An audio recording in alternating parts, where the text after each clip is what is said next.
Hello बच्चों, तो भाई कैसे हो आप सभी। आई होप सारे बच्चे एकदम अच्छे होंगे, एकदम बड़े होंगे और एकदम मस्त होंगे बच्चों। तो welcome to this amazing platform of physics वाला और पीडब्ल्यू हिंदी मीडियम के चैनल पर तुम लोगों का बहुत बहुत बहुत स्वागत है। और मैं यानी कि तुम्हारे कमल सर, तुम्हारे कमल भैया, तुम्हारे के स्क्वायर भैया लेकर आ गए हैं तुम्हारे मैथ्स का जो क्लास 9th का उदय बैच चल रहा था उसका अगला लेक्चर। यहां पर हम बात कर रहे थे किस चीज के बारे में भैया, बहुपद के बारे में बात हो रही थी, जो कि क्लास 9th का दूसरा चैप्टर है, यानी कि हमारा पॉलिनोमियल। ठीक है, तो आज की क्लास में हम किस चीज के बारे में बात करेंगे। पिछली क्लास में हमने बहुपद के शून्यक के बारे में देखा था और बहुपद के लिए जो शेषफल प्रमेय थी उसके बारे में भी थोड़ा सा समझा था। आज की क्लास में क्या कवर करेंगे भैया? भैया आज की क्लास में हम कवर करेंगे बहुपद के गुणनखंड के बारे में। मैंने तुम्हें बहुपद का शून्यक समझाते वक्त ये बताया था कि यार देखो, जो हमारे रैखिक बहुपद होते हैं उसका शून्यक निकालना बड़ा आसान है। उसे सीधा उठाकर जीरो के बराबर रख दो और वो बेचारा सीधा साधा आदमी है, वो आराम से सॉल्व हो जाता है। ठीक है, लेकिन वहीं अगर हम बात करें तो भाई साहब द्विघात बहुपद है ढीठ आदमी। ठीक है, द्विघात बहुपद है ढीठ आदमी, वहां पर सीधी उंगली से घी नहीं निकलेगा, आपको उंगली टेढ़ी करनी पड़ेगी। उसका शून्यक आप डायरेक्टली उसे जीरो के बराबर रखकर नहीं निकाल सकते। उसके लिए आपको क्या करना पड़ेगा, पहले उस शून्यक को, मतलब उस द्विघात बहुपद को, द्विघात मतलब क्या भैया, दो घात वाला बहुपद, यहां पर चर की अधिकतम घात होगी दो, उस दो घात वाले बहुपद को हम रैखिक बहुपदों के गुणनफल में तोड़ेंगे। ठीक है, यानी कि भैया आपका दो घात वाला बहुपद है तो वो दो रैखिक बहुपदों के गुणनखंड में टूटेगा पहले तो, और उसके बाद हम फिर उसे जीरो के बराबर रखेंगे। फिर एक एक गुणनखंड को जीरो के बराबर रखकर वहां से हम उसके शून्यक निकालेंगे। मतलब प्रोसेस थोड़ा लंबा हो जाएगा कंपैरिजन टू रैखिक बहुपद। अब गुणनखंड कैसे करने हैं, तो इसके लिए हमारे पास दो तरीके हैं जिन्हें हम आज की क्लास में डिस्कस करने वाले हैं। और ये टॉपिक बच्चों बहुत बहुत बहुत ज्यादा इंपॉर्टेंट टॉपिक है। तो यानी कि आज की क्लास, ये समझ लो कि आज की क्लास तुम्हारे इस पूरे चैप्टर की सबसे इंपॉर्टेंट क्लास होने वाली है। ठीक है, जो ये आज की क्लास होगी, आज का जो अगला 1 घंटा या 1 घंटा 15 मिनट या 1 घंटे 30 मिनट होंगे, ये आज की क्लास के इस पूरे चैप्टर के सबसे इंपॉर्टेंट होने वाले हैं, क्योंकि यहां से जो आपका टॉपिक स्टार्ट होगा ये बहुत ज्यादा इंपॉर्टेंट है। ठीक है, बहुपदों के शून्यक, शेषफल प्रमेय के बारे में हमने लास्ट क्लास में डिस्कस कर लिया था। आज की क्लास में हम डिस्कस करेंगे बहुपदों के गुणनखंड और गुणनखंड प्रमेय के बारे में। ठीक है, तो भैया जैसे कि मैंने तुम्हें बताया कि हमारे पास डिफरेंट डिफरेंट मेथड हैं, यानी कि अलग अलग तरीके हैं बहुपद के शून्यक ज्ञात करने के। ठीक है, तो यहां पर हम बहुपद के गुणनखंड करने के दो तरीके देखेंगे। एक तो हमारा मध्यपद विभाजन विधि। ठीक है, कौन सी विधि भाई? मध्यपद विभाजन विधि। एक तो हमारी मध्यपद विभाजन विधि है, और दूसरी कौन सी है भैया? दूसरी है हमारी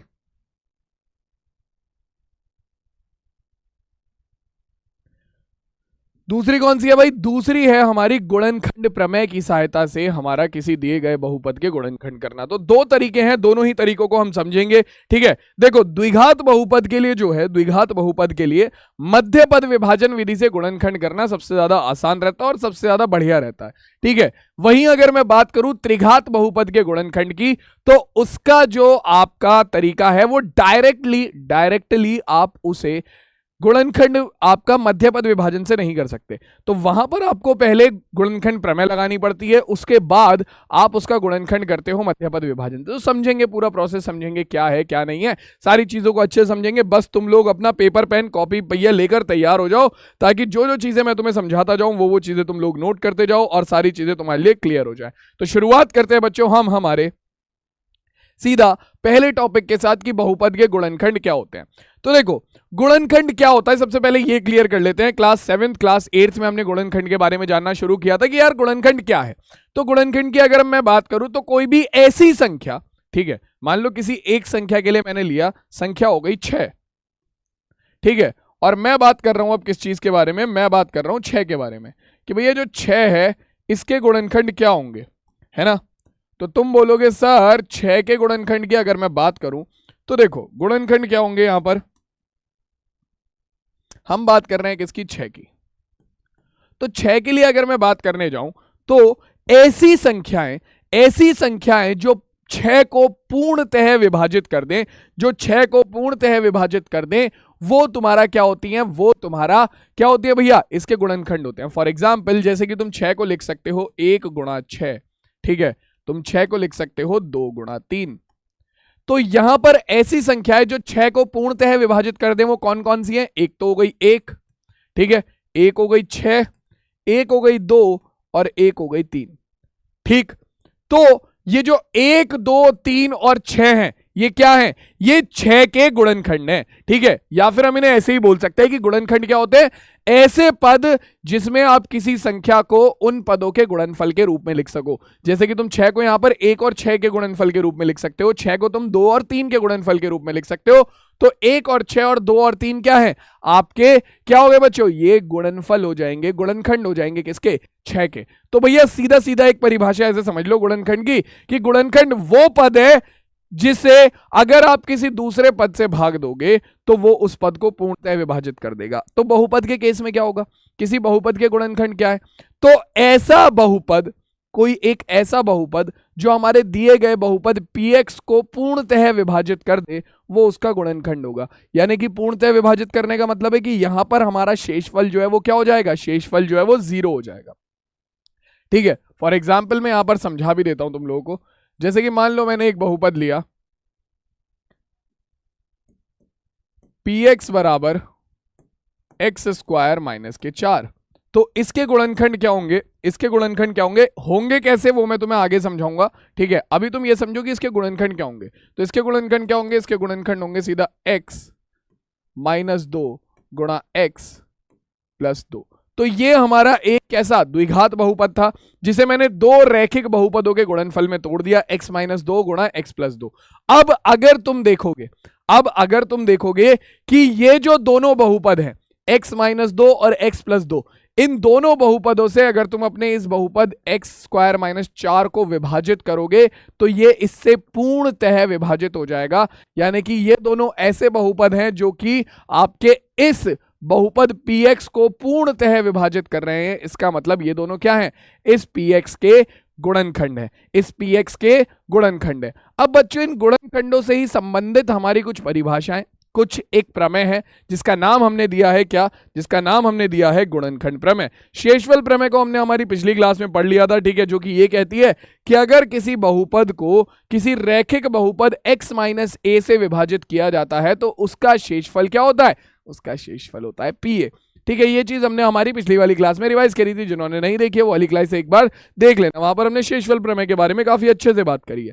ठीक है, तो अब यहां पर हमारी जो गुणनखंड प्रमेय है वो क्या कहती है? वो कहती है कि भैया देखो, सुनो मेरी बात, कि अगर कोई बहुपद है जिसमें चर की अधिकतम घात या तो 1 है या 1 से ज्यादा है, यानी कि अगर कोई बहुपद है जिसकी घात n बड़ा है या फिर बराबर है 1 से, मतलब कि n का मान क्या है? कि घात का मान जो है वो या तो 1 है, या तो बहुपद की घात 1 है, या फिर बहुपद की घात 1 से ज्यादा है, और a कोई वास्तविक संख्या है, a कोई वास्तविक संख्या है।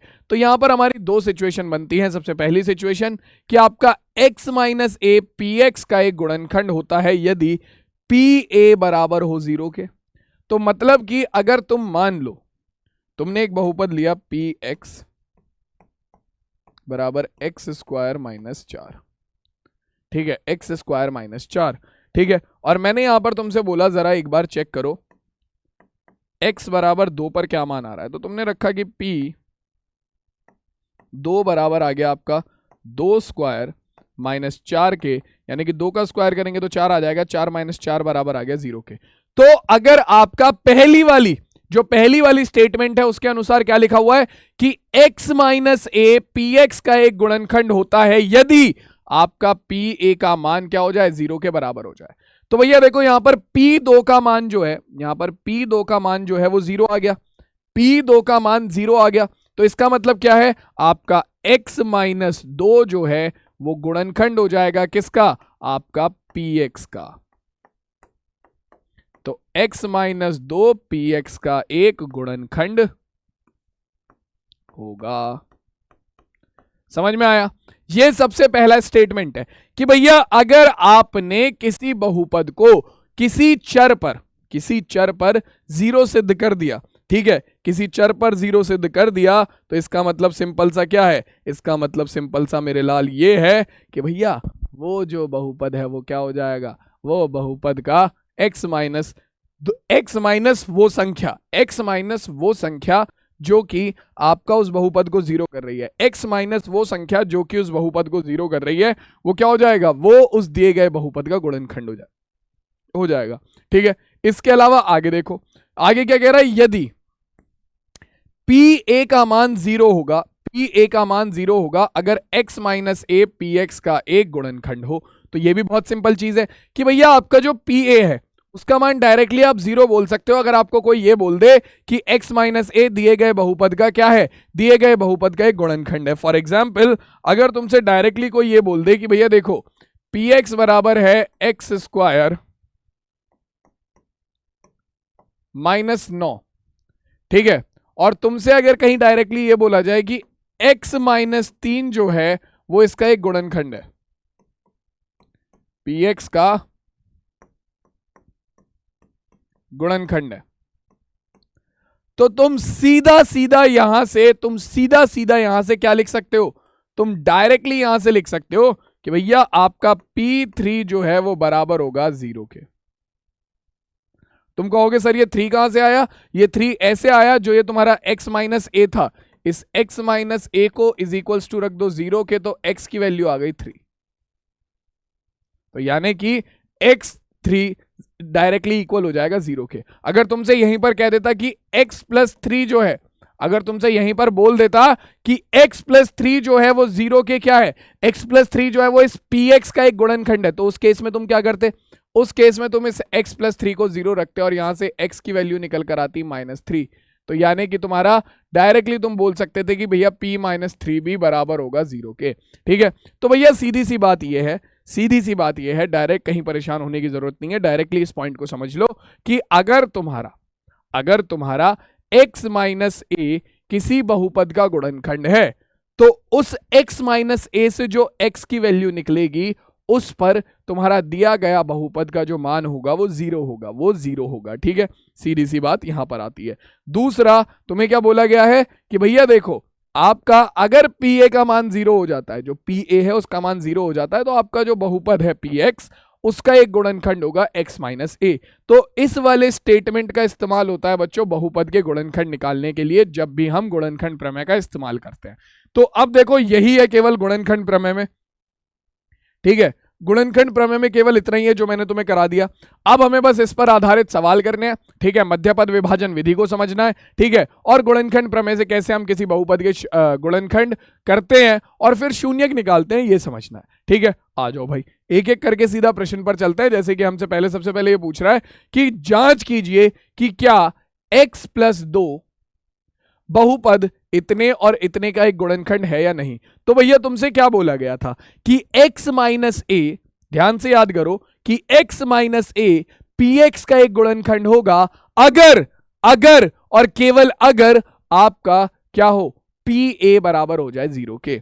तो x माइनस ए, सबसे पहले तो इसे बराबर रखो 0 के, तो यहां से a की x की वैल्यू कितनी हो गई -2। तो आपका x प्लस 2 इन दोनों बहुपदों का क्या होगा, गुणनखंड होगा अगर यहां पर तुम्हारे पास x बराबर -2 रखने पर इन दोनों बहुपदों का मान 0 हो जाए। तो भैया मैं पहले इन्हें मान लेता हूं, इन दोनों बहुपदों को कुछ नाम दे देते हैं। सबसे पहले वाले बहुपद को नाम दे दिया, माना px। तो px बराबर क्या होगा, x की घात 3 plus 3x square plus 5x plus 6। ठीक है, तो मेरे लाल अब आपका ये जो बहुपद है हमें सिद्ध करना है कि इस बहुपद का गुणनखंड है x प्लस 2। तो मैंने क्या बोला कि भैया आपका x प्लस 2, अभी हमने गुणनखंड प्रमेय पढ़ी कि x माइनस ए जो है वो px का गुणनखंड होगा अगर pa बराबर हो 0 के। तो x प्लस 2 px का गुणनखंड होगा अगर आपका जो pa है वो किसके बराबर हो, a की जगह पर कितना है आपका, a की जगह पर है -2। तो आपके पास आएगा आपका, देखो भाई x प्लस 2 px का गुणनखंड, आगे से मैं लिखूंगा नहीं, अभी लिखवा रहा हूं क्योंकि पहला क्वेश्चन है, गुणनखंड होगा यदि हमारा जो p x का मान कितना आया है -2, p -2 बराबर हो 0 के। अगर p माइनस 2 बराबर है 0 के तो आपका आप सिद्ध कर दोगे कि x प्लस 2 जो है वो कितना हो जाएगा, आपका x प्लस 2 जो है वो कितना होगा, वो गुणनखंड होगा किसका, px का। तो भैया निकालो जरा मान, p माइनस 2 का मान निकालो, यानी कि इस पूरे बहुपद में x की जगह पर माइनस 2 रख दो, तो x की घात 3 यानी कि माइनस 2 की घात 3 प्लस 3 गुणा x की घात 2 यानी कि 3 गुणा माइनस 2 की घात 2 प्लस 5 गुणा माइनस 2 तो ये हो गया 5 गुणा माइनस 2 प्लस 6 हल करके मान निकालो जरा, इसका क्या आ रहा है, p माइनस 2 बराबर आ जाएगा हमारे पास माइनस 2 की घात 3। तो देखो माइनस की घात मैंने पहले भी बताया, माइनस की घात जब भी कोई विषम संख्या होती है तो वो माइनस ही रहता है, ठीक है। तो माइनस की घात 3 करेंगे तो माइनस आएगा, और 2 की घात 3, 2 दूनी 4 दूनी 8, तो माइनस 2 की घात 3 हो गया माइनस के 8 प्लस, देखो माइनस की घात 2, तो माइनस की घात जब भी कोई सम संख्या होती है वो क्या हो जाता है, वो प्लस हो जाता है। तो माइनस 2 की घात 2, माइनस की घात 2 प्लस हो गया, 2 की घात 2 4 होगा, 4 गुणा 3 कितना हो गया, 4 गुणा 3 हो गया 12, ठीक है। 5 गुणा माइनस 2 तो 5 दूनी 10, वो भी माइनस के, ठीक है, और प्लस 6। तो देखो माइनस के 8 माइनस के 10 कितना हो गया, माइनस के 8 माइनस के 10 हो गया माइनस के 18, p माइनस 2 का मान आ गया माइनस के 18, और 12 प्लस 6 कितना हो गया, 12 प्लस 6 भी हो गया हमारा 18। तो हमारे पास कितना आ गया, p माइनस 2 का मान आ गया हमारा 0। तो अब हम क्या बोलेंगे भैया, अब हम बोलेंगे भैया कि हमारा x, चूंकि हम बोलेंगे चूंकि p माइनस 2 बराबर है 0 के, अतः हमने क्या कहा था कि अगर p a बराबर है 0 के तो x minus A P x का एक गुणनखंड होगा।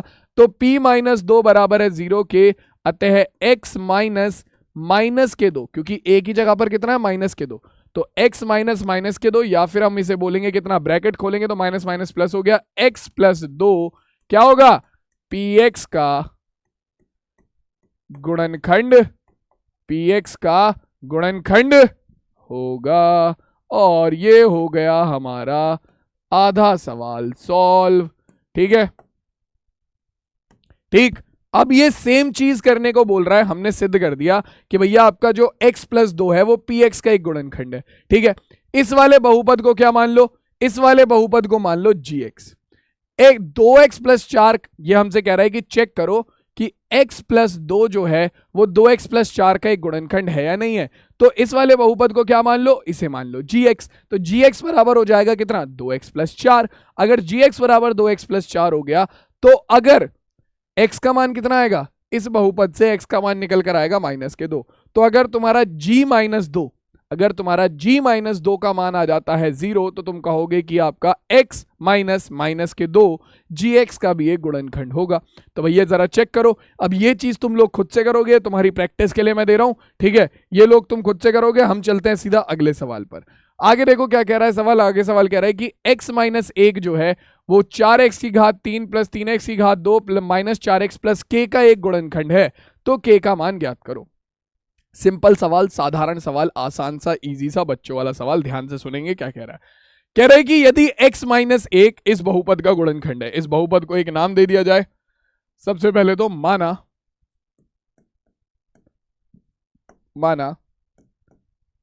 px बराबर 4x की घात 3 plus 3x square minus 4x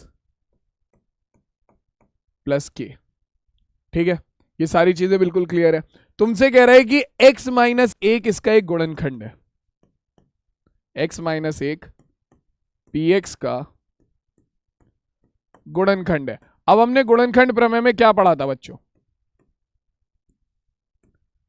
हमने गुणनखंड प्रमेय में क्या पढ़ा था, हमने गुणनखंड प्रमेय में डायरेक्टली ये पढ़ा है कि अगर x माइनस a किसी बहुपद का क्या है, गुणनखंड है, तो p a का मान 0 होगा। तो भैया देखो, चूंकि तुम्हारा x माइनस 1 px का गुणनखंड है, तो तुम यहां से डायरेक्टली लिख सकते हो कि तुम्हारा p1 जो होगा वो क्या होगा, p1 बराबर होगा 0 के, क्योंकि x माइनस एक px का गुणनखंड है, सवाल में दिया हुआ है। और हमने गुणनखंड प्रमेय में पढ़ा था कि अगर x माइनस a किसी बहुपद px का गुणनफल होगा तो आपका pa बराबर होगा 0 के। तो अगर यहां पर x माइनस एक px का गुणनखंड है तो pa बराबर होगा 0 के।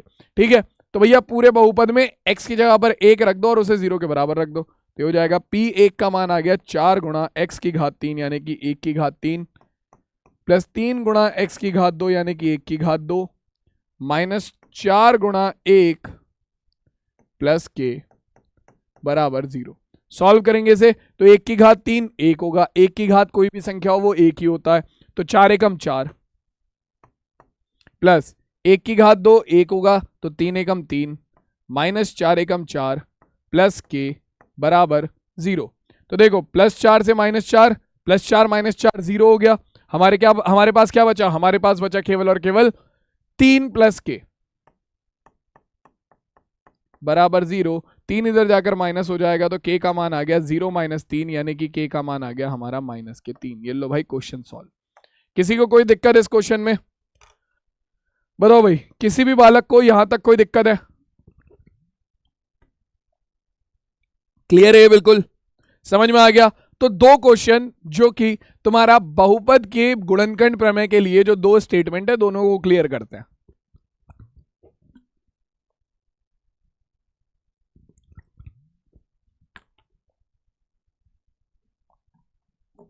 अब आगे चलते हैं जरा,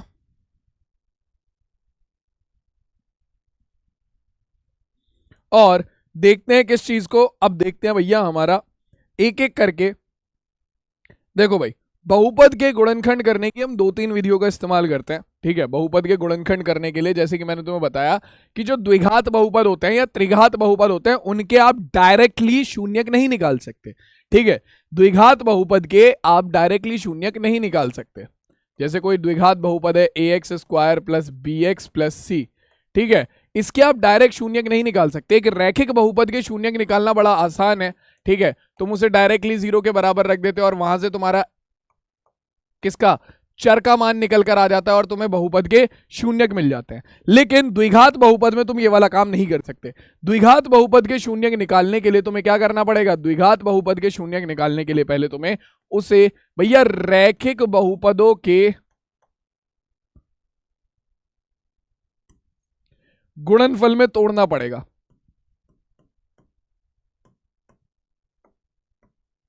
ठीक है, मैंने एग्जाम्पल के लिए लिया है। ठीक है, तुम उसे रैखिक बहुपदों के गुणनफल में तोड़ोगे और उसके बाद तुम क्या करोगे? उन दोनों गुणनखंडों को एक एक करके बराबर रखोगे 0 के और वहां से अपने बहुपद के शून्यक का मान निकालोगे। ठीक है, आपका आर एक्स प्लस एस बराबर 0, तो x का मान आएगा माइनस के s अपॉन आर। अब यहां पर आपके पास क्या होता है? आपके पास जो रैखिक बहुपद होते हैं उनका तो केवल एक ही गुणनखंड है जो कि वो खुद है। ठीक है, द्विघात बहुपद जो होते हैं उनके दो रैखिक गुणनखंड बनते हैं, यानी कि वो इस तरीके से दो रैखिक गुणनखंडों में टूटेंगे। ठीक है, जो त्रिघात बहुपद होते हैं वो 3 रैखिक गुणनखंडों में टूटते हैं। ठीक है, 3 रैखिक पद आपके बहुपदों के गुणनफल के रूप में टूटते हैं, तो यानी कि उसके 3 शून्यक बनते हैं। अब एक एक करके हम क्या करेंगे? हमारे जो मेथड है कौन कौन से? एक है मध्यपद विभाजन विधि, एक है गुणनखंड प्रमेय, और एक मेथड होता है हमारा बीज गणितीय सूत्रों का इस्तेमाल करके। वो हम आज की क्लास में डिस्कस नहीं करने वाले हैं, वो हम आगे पढ़ेंगे। ठीक है, तो आज की क्लास में दो ही चीजों के बारे में बात होगी। एक तो हमारा कौन सी विधि? हमारी मध्यपद विभाजन विधि, किसी बहुपद को मध्यपद विभाजन विधि से हल करना। ये केवल स्पेशली द्विघात बहुपद के गुणनखंडों के लिए इस्तेमाल होती है और ये बहुत ही आसान है, बड़ी बढ़िया विधि है। एक बार समझ जाओगे तो किसी भी द्विघात बहुपद का गुणनखंड बड़े प्यार से कर लोगे। ठीक है, इसके बाद जो रैखिक बहुपद है, रैखिक बहुपद का गुणनखंड करना कोई वो तो है ही नहीं। चलो, त्रिघात बहुपद जो है उसके गुणनखंड करने के लिए तुम्हें पहले इस्तेमाल करना पड़ेगा तुम्हारी गुणनखंड प्रमेय का। और गुणनखंड प्रमेय कुछ नहीं है, completely hit and trial method है। Completely hit and trial method है। कैसे समझाता हूं, आ जाओ। देखो भाई, मध्य पद को विभक्त करते तथा गुणनखंड प्रमेय का प्रयोग करके इस बहुपद का गुणनखंड कीजिए। तो हमारे पास दो हैं, बहुपद दिया हुआ है, बहुपद को हम मान लेते हैं माना, यह हमारा बहुपद है। माना px बराबर है 6x की घात 2 प्लस 17x प्लस 5। और अब हमें क्या करना है, इस बहुपद के गुणनखंड करने हैं। द्विघात बहुपद है तो हमारा दो रैखिक बहुपदों के गुणनफल में टूटेगा ये। और गुणनखंड करने के हमारे पास दो तरीके हैं, ठीक है। दोनों से ही उसने करने को बोला है, मध्य पद को विभक्त करते हुए भी और तुम्हारा गुणनखंड प्रमेय का इस्तेमाल करते हुए भी। तो हम दोनों से करने की कोशिश करेंगे। सबसे पहले मध्य पद को विभक्त करते हुए करेंगे, ठीक है। तो मध्य पद को विभक्त करना, इसमें सबसे पहले तुम्हें क्या करना होता है, तुम्हारे दिए गए बहुपद को चर की घात के घटते हुए क्रम में लगाना होता है। जैसे कि यहां पर सबसे बड़ी घात है 2, तो सबसे पहला पद हो गया 6x की घात 2। उससे छोटी घात है x की घात 1, तो ये आ गया 17x की घात 1। और उसके बाद है जहां पर चर है ही नहीं, यानी कि x की घात 0, तो ये हो गया 5x की घात 0, ठीक है। तो चर की घात के घटते हुए क्रम में लग गया। उसमें हम देखेंगे ये केवल मध्य पद विभाजन विधि जो है, मैं यहां पर लिख भी देता हूं, मध्य पद को विभक्त करते हुए ये विधि जो है भाई साहब, ये केवल स्पेशली इस्तेमाल होती है हमारी द्विघात बहुपद के लिए। ये स्पेशली इस्तेमाल होती है द्विघात बहुपद के लिए, ठीक है। स्पेशली इस्तेमाल होती है द्विघात बहुपद के लिए, ठीक है। तो अब देखो यहां पर क्या करेंगे हम, मध्य पद से विभक्त करने के लिए हमें क्या करना पड़ता है, जो हमारा बीच वाला द्विघात बहुपद में दो x वाले पद होंगे, एक तो x स्क्वायर वाला, एक x वाला। तो हमें क्या करना पड़ता है, इस x वाले पद को विभक्त करना पड़ता है, यानी कि तोड़ना पड़ता है, ठीक है। क्या करना पड़ता है, तोड़ना पड़ता है। अब कैसे तोड़ेंगे इसे, तोड़ने का तरीका क्या है, देखो। सबसे पहले आप क्या करोगे, सबसे पहले आपका जो ये अचर पद होगा यहां पर, इस अचर पद की गुणा करोगे एक्स स्क्वायर के गुणांक से। सबसे पहला काम क्या करना है, जो अचर पद है उसकी गुणा करो स्क्वायर वाले पद के गुणांक से। अचर पद की गुणा करो स्क्वायर वाले पद के गुणांक से। तो यहां पर अचर पद है तुम्हारा 5, यहां पर स्क्वायर का जो पद है उसकी गुणा में क्या है, उसकी गुणा में है 6। तो 5 की गुणा में 6 करेंगे, 5 की गुणा से हम 6 करेंगे तो ये आ जाएगा 5 छंग 30, ठीक है। 30 आ गया। अब हमें करना है हमारे मध्य पद को विभक्त, यानी कि अब हमें हमारे मध्य पद को तोड़ना है। तो हमें 17 को इस तरीके से तोड़ना है, ये जो 17 है इसे हमें इस तरीके से तोड़ना है, ऐसी दो संख्याओं में तोड़ना है जिनकी गुणा करने पर तो वही आ जाए जो कि अचर पद और स्क्वायर वाले पद के गुणांक की गुणा करने पर आया है, यानी कि 30, और जिसे जोड़ने या फिर घटाने पर हमारे पास क्या आ जाए, हमारा मध्य पद आ जाए, यानी कि 17। अब ये कैसे पता चलेगा सर, कौन से सवाल में जोड़ना है, कौन से सवाल में ऐसी दो संख्या लेनी है जिन्हें जोड़ने पर मध्य पद आए, कौन से सवाल में ऐसी दो संख्या लेनी है जिन्हें घटाने पर मध्य पद आए। तो देखो मध्य पद के बराबर में जो चिन्ह है, ठीक है, वही काम तुम्हें करना होगा। जैसे मध्य पद के बराबर में प्लस का चिन्ह है, तो तुम्हें ऐसी दो संख्याएं लेनी है जिन्हें जोड़ने पर क्या है, जिन्हें जोड़ने पर 17 है, ठीक है। अगर यहां पर माइनस का चिन्ह होता तो तुम ऐसी दो संख्या लेते जिन्हें घटाने पर क्या है, तुम्हारे पास 17 है। तो अभी तक मैंने क्या बोला, सबसे पहले तुम अपने अचर पद की गुणा करोगे एक्स स्क्वायर के गुणांक में, उसके बाद तुम अपने मध्य पद को इस तरीके से तोड़ोगे। पहले तुम देखोगे मध्य पद के बराबर में कौन सा चिन्ह है, अच्छा प्लस का चिन्ह है, ठीक है। तो भैया देखो अब तुम्हें क्या करना है, तुम्हें अपने मध्य पद को यानी कि यहां पर 17 को ऐसे तोड़ना है, ऐसी दो संख्याओं में तोड़ना है जिनकी गुणा करने पर तो क्या आ जाए, जो अचर पद और एक्स स्क्वायर की पद की गुणा करने पर आया था, गुणांक की गुणा करने पर आया था, वो है 30, ठीक है। और इन्हें जोड़ने पर तुम्हारा मध्य पद आ जाए। तो ऐसी दो संख्याएं जिनकी गुणा करने पर 30 आए और जिन्हें जोड़ने पर 17 आ जाए। 15 दूनी 30, 15 गुणा 2 करोगे तो कितना आएगा, 30 आएगा, और 15 प्लस 2 करोगे तो 17 आएगा। हो गया काम। तो अपने 17 को क्या लिख दो, 17 को लिख दो 15 प्लस 2, तो हमारे पास हो जाएगा px बराबर 6x स्क्वायर प्लस 17 को हमने लिख दिया 15 प्लस 2 गुणा x और प्लस के 5। हो गया भैया तुम्हारा क्या मध्य पद विभक्त हो गया। हो गया मध्य पद विभक्त, इतना ही करना था और कुछ नहीं है, हो गया मध्य पद विभक्त। अब क्या करेंगे इसके बाद, बस पहले इस ब्रैकेट को ओपन करेंगे और x के अंदर गुणा करेंगे। तो px बराबर हो गया हमारा 6x स्क्वायर प्लस x की गुणा 15 में करेंगे तो 15x, x की गुणा 2 में करेंगे तो 2x प्लस 5, ठीक है। अब हम बच्चों यहां पर सबसे पहले देखेंगे कि स्टार्टिंग के दोनों पदों में से क्या कॉमन आ रहा है। हर सवाल में यही करना है कि सबसे पहले तुम ब्रैकेट खोलो, मध्य पद को विभक्त करोगे, फिर ब्रैकेट खोलोगे, फिर देखोगे कि पहले दो पदों में से, जो पहले दो पद है उनमें से तुम क्या कॉमन ले सकते हो। पहले दो पद है ये और ये, तो इन दोनों में से हम क्या कॉमन ले सकते हैं, यानी कि हमें ऐसी चीज ढूंढनी है जो कि दोनों पदों में क्या हो, जो कि दोनों पदों में उभयनिष्ठ हो। उभयनिष्ठ बोले तो कॉमन हो, ठीक है। तो यहां पर तुम देख सकते हो, एक तो तुम्हारा क्या कॉमन है, एक तो तुम्हारा कॉमन है क्या, x दोनों पर आ रहा है, और दूसरा तुम्हारा कॉमन है 3, ये भी दोनों जगह पर आ रहा है, ठीक है। तो 3x को यहां से कॉमन ले लेते हैं, तो हमारे पास px बराबर आ जाएगा 3x मैंने कॉमन लिया। अब बहुत सारे बच्चों को इसमें भी डाउट होगा कि सर कॉमन कैसे लेते हैं, क्योंकि मुझे पता है कि बहुत सारे बालकों का यहां पर भी डब्बा गोल होगा कि सर कॉमन कैसे लेते हैं। मैंने यहां से 3x कॉमन लिया, तो 6x स्क्वायर में से मैं 3x कॉमन लूंगा तो मेरे पास बचेगा कितना, 2x, और 15x में से मैं 3x कॉमन लूंगा तो मेरे पास बचेगा कितना, 15x में से मैं 3x कॉमन लूंगा तो मेरे पास बचेगा कितना, ये बचेगा हमारा 5, ठीक है। तो पहले दो पदों में से मैंने 3x कॉमन ले लिया, पहले दो पदों में से मैंने 3x कॉमन ले लिया, तो मेरे पास अंदर बचा 2x प्लस 5। अब हमें यहां के बाद के दूसरे पदों में से भी ऐसी चीज कॉमन लेनी है बच्चों, बाद के दोनों पदों में से भी ऐसी चीज कॉमन लेनी है ताकि हमारे पास वही बने जो यहां पर कॉमन लेने पर बना, ठीक है, ताकि हमारे पास वही बने जो यहां पर कॉमन लेने पर बना है। तो यहां पर कॉमन लेने पर बना है 2x प्लस 5, तो यहां पर तो पहले से ही 2x प्लस 5 है, तो क्या कॉमन लिया जाए कि 2x प्लस 5 बन जाए, क्या कॉमन लिया जाए, तो कॉमन लिया जाएगा 1। क्या कॉमन लिया जाएगा, कॉमन लिया जाएगा 1। तो 2x में से 1 कॉमन लिया, 2x बचा, और 5 में से 1 कॉमन लिया तो हमारे पास कितना बचा, हमारे पास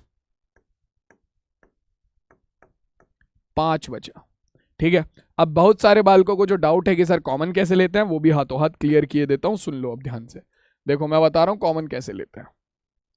जैसे कि यहां पर 6x स्क्वायर प्लस 15x में से मैंने 3x कॉमन लिया, ठीक है।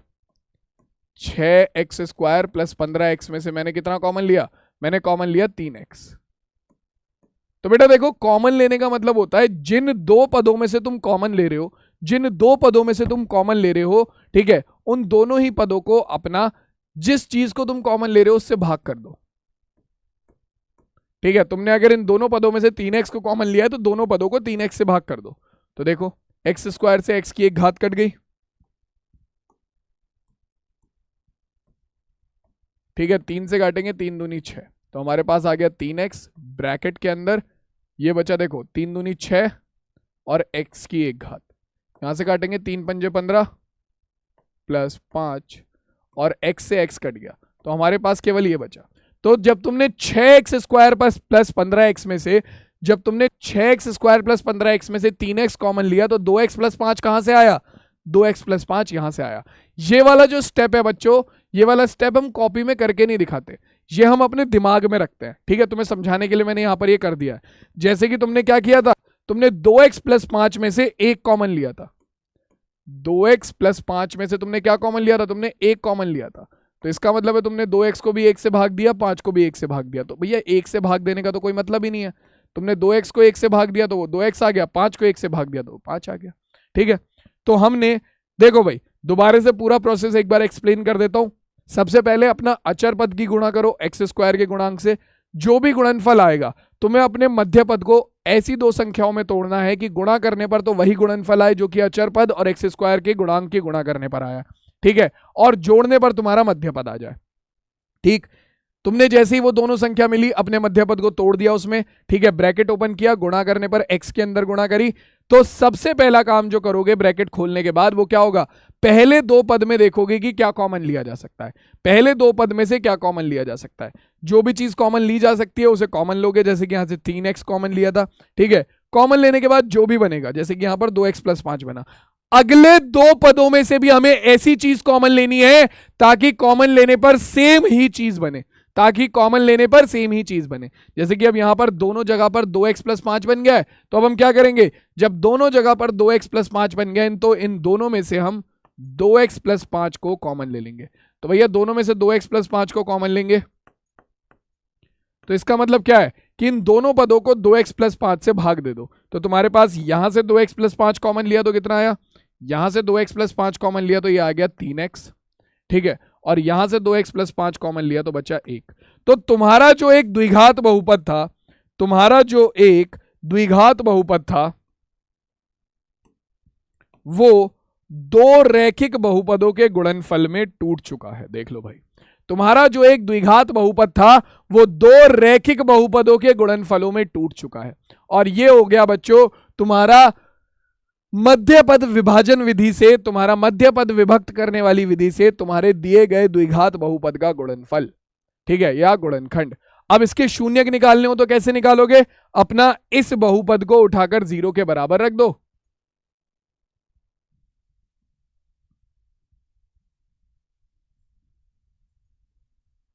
इस बहुपद को उठाकर सीधा सीधा 0 के बराबर रख दो। बहुपद क्या है? px बराबर तुम्हारे गुणनखंड में होकर आ गया ये 2x प्लस 5 और कितना तुम्हारा 3x प्लस 1 बराबर 0 के। ठीक है, अपने एक एक गुणनखंड को उठाकर 0 के बराबर रखो। सबसे पहले 2x प्लस 5 बराबर 0, तो यहां से 2x बराबर आएगा, प्लस का 5 इधर जाकर माइनस हो जाएगा तो 0 माइनस 5 आ गया -5 और x का मान हो गया -5/2। तो ये हो गया बहुपद का, द्विघात बहुपद का पहला शून्यक। ठीक है, और दूसरा शून्यक निकालने के लिए दूसरे गुणनखंड को 0 के बराबर रख देंगे। 3x प्लस 1 बराबर 0 पर हमारा 3x बराबर होगा किसके? प्लस का 1 इधर जाकर माइनस हो जाएगा तो 0 माइनस 1 हो गया -1। ठीक है, x का मान आ गया -1/3। तो बच्चों ये है हमारा क्या? ये है हमारा दिए गए बहुपद का गुणनखंड करना मध्य पद विभक्त विधि से। ठीक है, और हमारा उसके शून्यक निकालना। ठीक है, अब देखो यही जो सेम काम है, यही जो सेम काम हमने मध्य पद विभाजन विधि से करा है, यही सेम काम हमारा गुणनखंड प्रमेय से भी होता है। गुणनखंड प्रमेय क्या कहती है कि अगर किसी बहुपद के लिए pa का मान 0 है तो x माइनस 1 उसका गुणनखंड होगा। ठीक है, अगर pa का मान 0 है तो x माइनस a उसका गुणनखंड होगा। तो देखो गुणनखंड प्रमेय जो है वो completely hit and trial method है। ठीक है, इसी बहुपद का मैं तुम्हें अब मध्य पद विभक्त विधि से तो गुणनखंड करना सिखा दिया है, अब मैं तुम्हें सिखाता हूं इसका गुणनखंड प्रमेय से।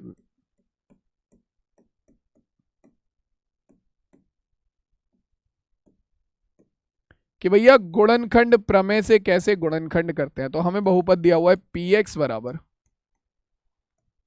6x square plus 17x plus 5। तो भैया देखो सबसे पहला काम तुम्हें क्या करना पड़ता है? सबसे पहला काम तुम्हें यह करना पड़ता है कि तुम्हारा जो x स्क्वायर वाला पद है उसे अकेला करोगे। गुणनखंड प्रमेय से सवाल को हल करने के लिए, गुणनखंड प्रमेय से दिए गए बहुपद का गुणनखंड करने के लिए सबसे पहले तुम अपने x स्क्वायर वाले पद को अकेला करोगे। तो यहां पर ये हो जाएगा px। तो मैं यहां पर क्या करता हूं, पूरे बहुपद को 6 से भाग करूंगा। तो देखो अगर मैं 6 से भाग करूंगा तो मुझे 6 से गुणा भी करनी पड़ेगी,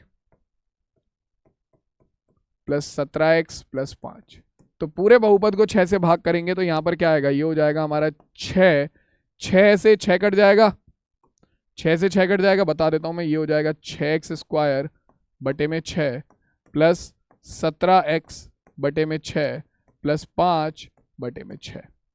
तो 6 से 6 कट गया, हमारे पास आ गया px बराबर ब्रैकेट के अंदर x स्क्वायर 6 गुणा x square plus 17x plus 5/6, 17/6x plus 5/6।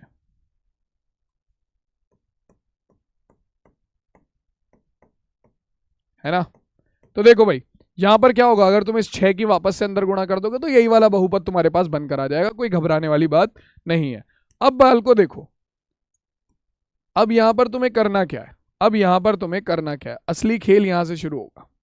ठीक है, जैसे ही तुम्हारा जो x स्क्वायर वाला पद था, जैसे ही तुम्हारा जो वो x स्क्वायर वाला पद था वो अकेला हो जाएगा, उसके बाद तुम्हें क्या देखना है? तुम्हें देखना है अपना अचर पद। ठीक है, अचर पद है 5/6, अचर पद है 5/6। ठीक है, तो अब तुम्हें इस अचर पद में से तुम्हें क्या करना है? इस अचर पद में से तुम्हें ऐसी संख्या ढूंढनी है जो तुम्हारा अचर पद है, इसके गुणनखंड ढूंढने हैं। तो 5/6 के गुणनखंड क्या हो सकते हैं? 5/6 के गुणनखंड क्या हो सकते हैं? तो भैया 5/6 के अगर मैं गुणनखंडों की बात करूं तो ये होगा हमारा 1 गुणा 5/6, ठीक है, और -1 गुणा माइनस के 5/6, है ना।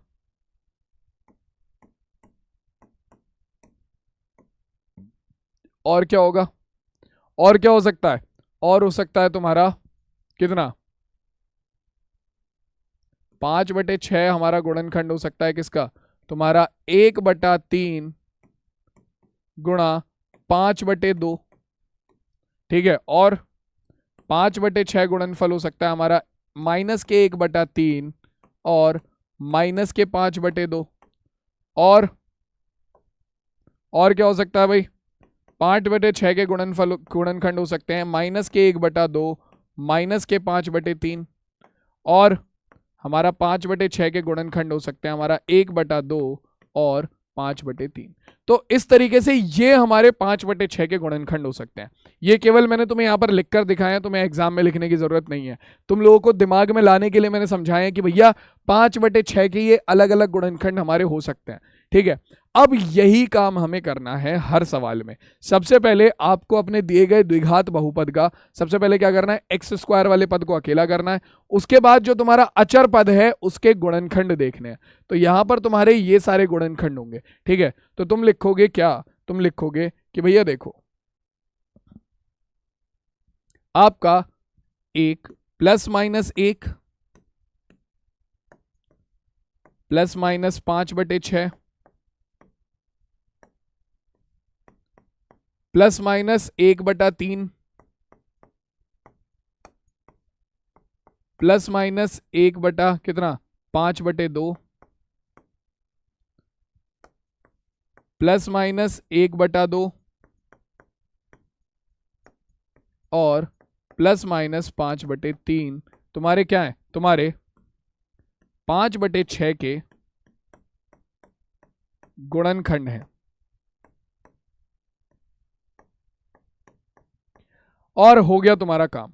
इसके बाद ये जितने भी मान तुम्हारे निकल कर आए हैं बच्चों, ये जितने भी तुम्हारे मान निकल कर आए हैं, इन सब को तुम एक एक करके अपने दिए गए बहुपद में रखो, ठीक है। एक एक करके अपने दिए गए बहुपद में रखो और वहां से देखो कि किस मान पर बहुपद का मान 0 हो रहा है, ठीक है। और तुम्हें क्या बोला गया था कि अगर p a का मान 0 है तो x - a उस दिए गए बहुपद का गुणनखंड होगा। यानी कि इनमें से जिस बहुपद पे, इनमें से जिस मान पर बहुपद का मान 0 हो जाएगा वही आपका बहुपद के गुणनखंड बनाने में काम आएगा। अब तुम कहोगे सर ये तो फालतू की चीज है। तो भाई बस यही चीज है, गुणनखंड प्रमेय की यही सबसे बड़ी सिरदर्दी है, ठीक है। कि ये पूरा completely hit and trial method है कि तुम क्या करोगे, तुम्हारे अचर बहुपद के गुणनखंड करोगे और अचर बहुपद के गुणनखंड करने के बाद उसके बाद एक एक करके अपने सारे मानों को दिए गए बहुपद में रखोगे और तुम्हारे पास बहुपद के गुणनखंड निकल कर आएंगे। जैसे कि मैं बताता हूं, सबसे पहले हम क्या करेंगे, हम रखते हैं x = 1 पर, तो हमारा px है कितना, हमारा px है ये x² + 17/6x + 5/6। तो हम यहां पर क्या करते हैं, हम सबसे पहले रखते हैं हमारा x = 1, तो क्या आएगा भैया, ये होगा p1 बराबर 1 की घात 2 प्लस 17/6 गुणा 1 प्लस 5/6। तो हमारे पास p1 का मान क्या आ रहा है, 1 प्लस 17/6 प्लस 5/6। यहाँ पर एलसीएम लेंगे, एलसीएम हो जाएगा 6 प्लस 17 प्लस 5/6। तो p1 का मान कितना निकल कर आ गया, p1 का मान आ रहा है कितना, 17 और 5, ये हो जाएगा हमारा कितना, 17 और 5 हो गया 22 और 6 28/6। भाग करेंगे तो ये कितना हो जाएगा भैया, ये हो गया p1 का मान हमारा 14/3। तो भैया p1 का मान तो 0 के बराबर नहीं है, p1 का मान तो 0 के बराबर है नहीं। तो अगर x बराबर, अगर आपका p1 का मान 0 के बराबर नहीं है तो p - 1 इस दिए गए बहुपद का गुणनखंड नहीं होगा, ठीक है। p - 1 इस दिए गए बहुपद का गुणनखंड नहीं होगा। तो यहां तो हमारी उम्मीदों पर पानी फिर गया। आगे चेक करो भैया, यही है भैया गुणनखंड प्रमेय में, और कुछ नहीं है, यही है। हमें बार बार हिट एंड ट्राई मेथड लगाकर उसका इस्तेमाल करके देखना पड़ेगा। जैसे कि अब वापस से हमने एक रख के देख लिया, अब तुम इनमें से कुछ भी रख के देख सकते हो। मैं रख के देख रहा हूं कितना, हमारा माइनस का 1/2 हम रखते हैं x बराबर -1/2 पर। चेक करो भैया, तो ये होगा हमारा p -1/2 बराबर कितना आएगा, ये हो जाएगा हमारे -1/2 का स्क्वायर प्लस 17/6 गुणा -1/2 प्लस 5/6। तो हल करेंगे बच्चों कितना आएगा, -1/2 का स्क्वायर करेंगे तो माइनस का स्क्वायर प्लस हो जाता है, और 1/2 का स्क्वायर हो जाएगा 1/4 प्लस माइनस माइनस 17/6 की गुणा करेंगे 1/2 से, तो ये हो जाएगा हमारा कितना, ये हो जाएगा हमारा 6 दूनी 12, 17 एकम 17, ठीक है, और प्लस ये हो जाएगा हमारा कितना 5/6। एलसीएम लेंगे, एलसीएम कितना आ जाएगा भैया, एलसीएम आ जाएगा 12, ठीक है, ये हो जाएगा 3, 4 तिया 12, 3 हो जाएगा, ठीक, -17 और प्लस कितना, ये हो जाएगा हमारा 2 पंजे 10। तो भाई साहब ये भी नहीं आ रहा, कितना आएगा, ये हो जाएगा हमारा 10 और 3 13, 10 और 3 13,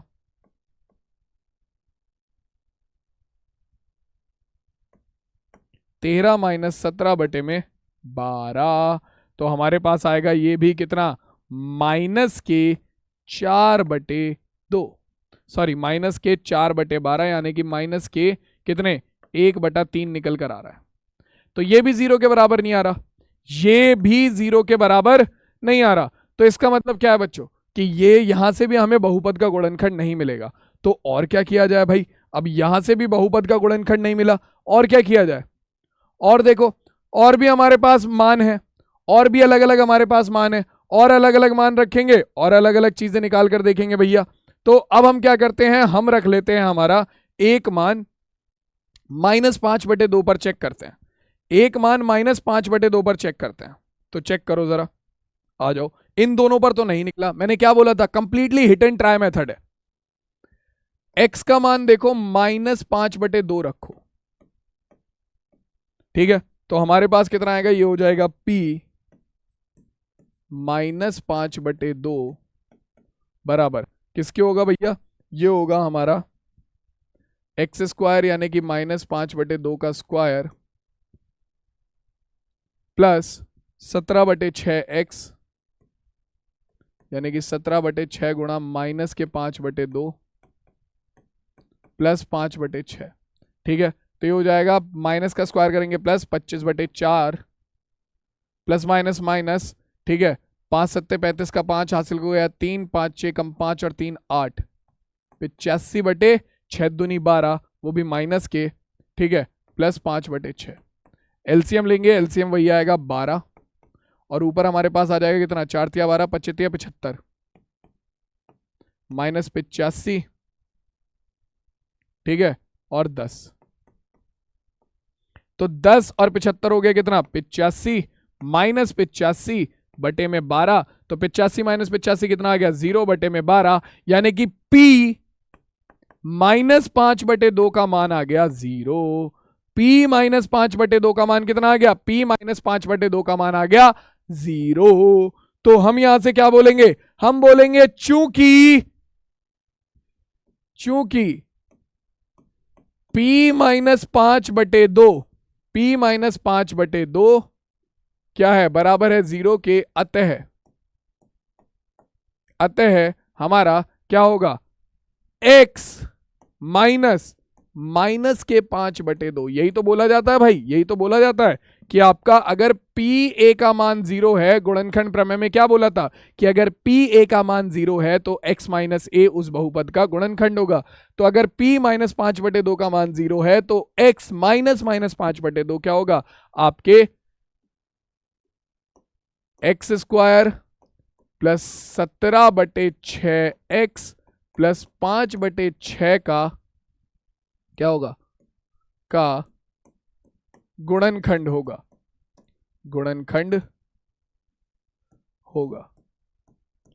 तो भाई साहब देखो, द्विघात बहुपद था, द्विघात बहुपद के दो गुणनखंड होते हैं, एक तो निकल कर आ गया, ठीक है, x minus minus 5/2 minus minus plus हो जाएगा, यानी कि x प्लस 5/2, एक तो निकल कर आ गया। दूसरा भी भैया ऐसे ही निकालना पड़ेगा। Completely hit and trial method है, completely hit and trial method है। क्या करो, फिर से अपना कोई और मान रख कर देखो। अभी 5/2 रख कर देखा था, अब क्या रख लेते हैं, -5/2 रखा था, अब -5/3 रख लो या -1/2 रख लो और चेक करो तुम्हारा आंसर आ रहा है नहीं आ रहा। अगर 0 आएगा तो ठीक है, नहीं आएगा तो भैया फिर एक और मेथड। तो हम क्या करेंगे, मैं यहाँ पर डायरेक्टली, क्योंकि मुझे पता है कि किससे आंसर आएगा, मैं सीधा सीधा -1/3 रखता हूँ, ठीक है, x बराबर -1/3 पर। भाई completely hit and trial method है ये, ठीक है, और कुछ नहीं है, तुम्हें अलग अलग मान रखकर देखने पड़ेंगे तभी आंसर आएगा निकल कर, ठीक। तो हमारे पास आएगा कितना, p-1/3 बराबर किसके हो जाएगा, ये हो जाएगा हमारा x² यानी कि 1/3 का होल स्क्वायर, ठीक है, प्लस 17/6 गुणा -1/3 प्लस 5/6। तो हमारे पास आएगा कितना, -1/3 का स्क्वायर करेंगे तो ये हो जाएगा +1/9 plus minus minus 17/6 18 plus 5/6। LCM लेंगे, एलसीएम हो जाएगा 18, ठीक है, 9 दूनी 18 तो 2 आ गया, -17 और 5 15, तो 15 और 2 कितना हो जाएगा, 17 -17/18, तो 17 -17 कितना हो गया, 0 हो गया। तो हम लिखेंगे 0/18, तो ये मान आ गया हमारे पास 0 का। तो हम लिखेंगे भैया देखो, चूंकि p-1/3 बराबर है 0 के, अतः तुम्हारा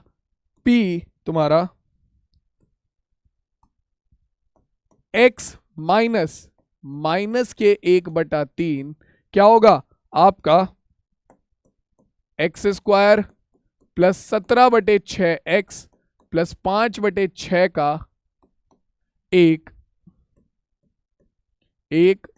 गुणनखंड होगा। तो भैया देखो ये निकल कर आ गया तुम्हारा क्या, तुम्हारे द्विघात बहुपद के दो गुणनखंड, ठीक है।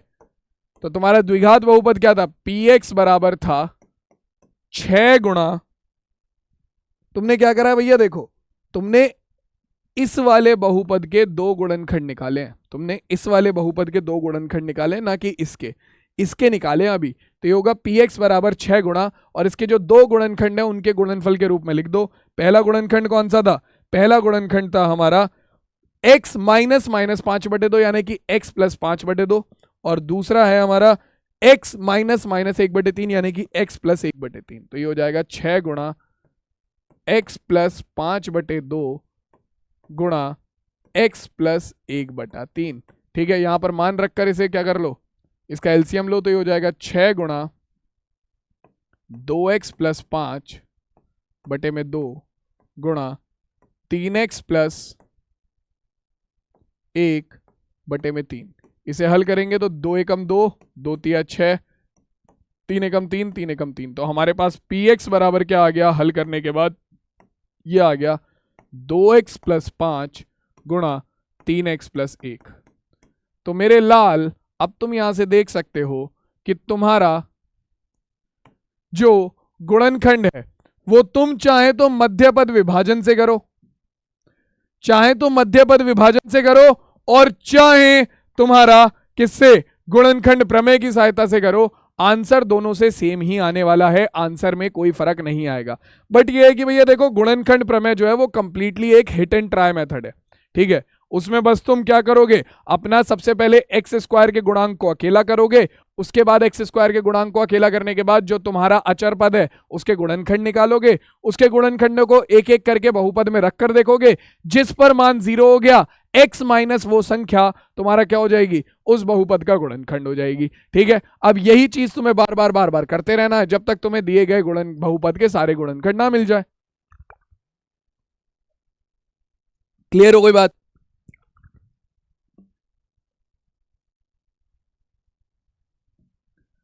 अब जैसे कि ये वाला क्वेश्चन है, ठीक है, ये क्वेश्चन है,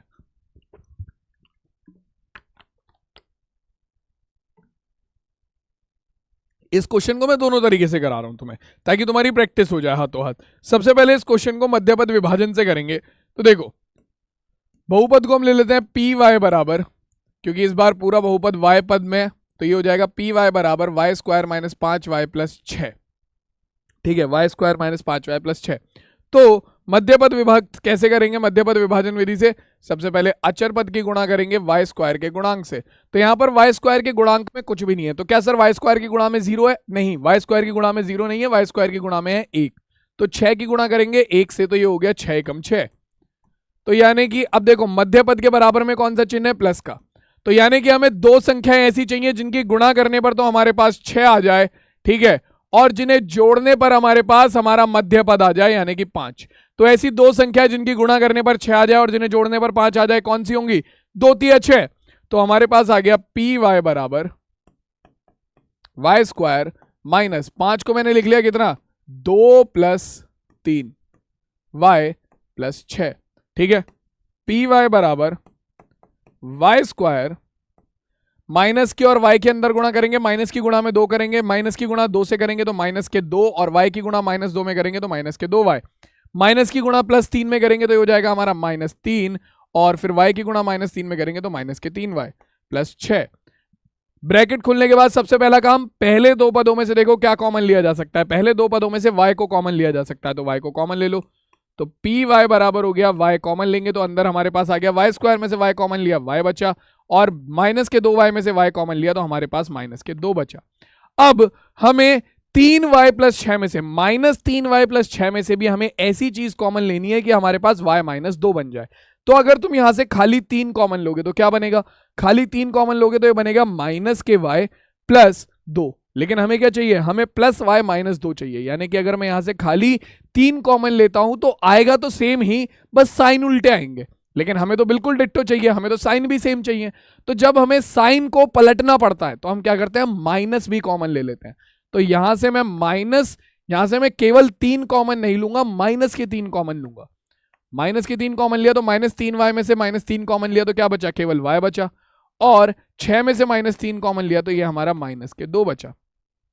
दोनों जगह y माइनस 2 आ गया, दोनों में से y माइनस 2 को कॉमन ले लो, तो पी वाई का मान निकल कर आ गया। दोनों में से y माइनस 2 को कॉमन लिया तो ये हमारा बन गया कितना? यहां से y माइनस 2 कॉमन लेंगे y बचेगा, और यहां से y माइनस 2 कॉमन लेंगे 3 बचेगा। तो हमारे पास ये निकल कर आ गए दिए गए बहुपद के गुणनखंड। ठीक है, y माइनस 2 गुणा y माइनस 3। ठीक, और ये हमारे इस बहुपद के गुणनखंड हो गए। तो ये हो गई मध्यपद विभक्त विधि। और इसके बाद अगर इसी चीज को मैं करना चाहूं किससे? तुम्हारा किससे भैया? अपना गुणनखंड प्रमेय से। Y square minus 5y plus 6। तो सबसे पहले स्क्वायर वाले पद को अकेला करते हैं। तो यहां पर तो स्क्वायर वाला पद अकेला ही है, ठीक है, उसकी गुणनखंड में कुछ है ही नहीं, उसकी गुणज में कुछ है ही नहीं, गुणांक में कुछ है ही नहीं। तो अपना भैया सीधा सा y वाला पद अकेला है। तो उसके बाद अचर पद जो है उसके गुणनखंड देखो, तो 6 के गुणनखंड कौन से होंगे तुम्हारा? Plus minus 1 plus minus 6 plus minus 2 और प्लस माइनस 3 किसके? 6 के गुणनखंड होंगे। 6 के गुणनखंड होंगे। तो भैया अब इन्हीं में से आपका कोई एक संख्या ऐसी होगी जो कि इसका क्या होगी, जिसपे इसका मान 0 हो जाएगा।